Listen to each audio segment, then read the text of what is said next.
இன்றைக்கி நாம் பார்க்க போகிற ரெசிபி கேரட் அல்வா. அதை நான் இன்றைக்கி குக்கரில் பண்ணி காமிக்க போகிறேன். அதுக்கு ஒரு குக்கர் அடுப்பில் வச்சுருக்கேன். குக்கர் நல்லா ஹீட் ஆகிருக்கு. இதில் 1 ஸ்பூன் அளவு நெய் சேர்த்துக்கலாம். நம்மளுக்கு இந்த ஹல்வாக்கு மொத்தமே 2 ஸ்பூன் தாங்க நெய் தேவைப்படும். இப்போ 1 ஸ்பூன் சேர்த்துருக்கேன். இந்த கப்பில் 2 கப் அளவு கேரட்டை துருவி நல்லா அமுக்கி அளந்து எடுத்து வச்சுருக்கேங்க. 1/2 கிலோ கேரட் இது. எனக்கு கரெக்டாக 2 கப் இருந்துச்சு. இப்போ இதில் சேர்த்துக்கலாம். பாருங்கள், 2 கப்பையும் சேர்த்துட்டேன். சேர்த்து இந்த நெய்யிலேயே ஒரு நிமிஷத்துக்கு நல்லா வதக்கி எடுத்துக்கலாங்க.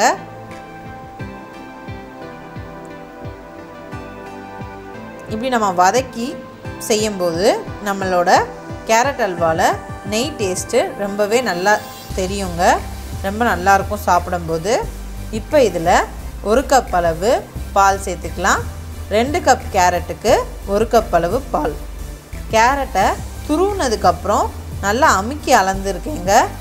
2 கப் அளவு இருந்துச்சு. இப்போ மூடி போட்டு ஒரு 2 விசில் ஃபுல் ஹீட்டில் வச்சு விட்டு எடுத்துக்கலாங்க. 2 விசில் வந்துருச்சு. ப்ரெஷரும் ரிலீஸ் ஆயிடுச்சு. இப்போ திறந்து பார்த்துடலாம். பாருங்கள், நல்லா வெந்திருக்கு. அடி எதுவும் பிடிக்கல. நாம் 2 கப் கேரட்டுக்கு 1 கப் பால் சேர்த்துருக்கோம். அதனால் நம்மளுக்கு நல்லா வெந்து வந்திருக்கு. இப்போ ஸ்டவ்வை ஆன் பண்ணிட்டேன். இப்போ இந்த பால் எல்லாம் நம்மளுக்கு வற்றி வரணும். ஒரு 5 நிமிஷம் வரைக்கும் நம்ம அடுப்பில் வச்சு கிண்டினா போதும். நம்மளோட கேரட் அல்வா ரெடி ஆகிரும். இந்த பாலும் நல்லா இஞ்சிரும். இப்போ இது கூடவே ஒரே ஒரு கல் உப்பு சேர்த்துக்கிறேன். பாருங்கள், நல்லா கொதிக்க ஆரம்பிச்சிச்சு. நம்மளோட பாலும் வற்ற ஆரம்பிச்சிச்சு. இந்த ஸ்டேஜில் நாம் சுகர் ஆட் பண்ணிக்கலாம். நான் ஒரு 1/4 கப் அளவு சுகர் ஆட் பண்ணுறேன். உங்கள் டேஸ்ட்டுக்கு ஏற்ப கூட்டவோ குறைக்கவோ செஞ்சுக்கலாம். சுகர் சேர்த்ததும் இன்னும் கொஞ்சம் இலக்கம் கொடுக்கும். இதை ஒரு 2 நிமிஷத்துக்கு கிளறினா போதும். நல்லா இஞ்சி வந்துடும். பாருங்கள், நம்மளுக்கு இப்போவே நல்லா சுருண்டு வருது. இன்னும் லைட்டாக தான் ஈரப்பதம் இருக்குது. இப்போ நம்மளோட ட்ரை ஃப்ரூட்ஸ் சேர்த்துக்கலாம். நான் இன்றைக்கி 6-7 பாதாமை பொடிசாக கட் பண்ணி சேர்த்துருக்கேன். எதையுமே நான் ஃப்ரை பண்ணி சேர்க்கல, அப்படியே தான் சேர்த்துருக்கேன். கூடவே கொஞ்சமாக வெள்ளரி விதை, இது ஆப்ஷனல் தான்.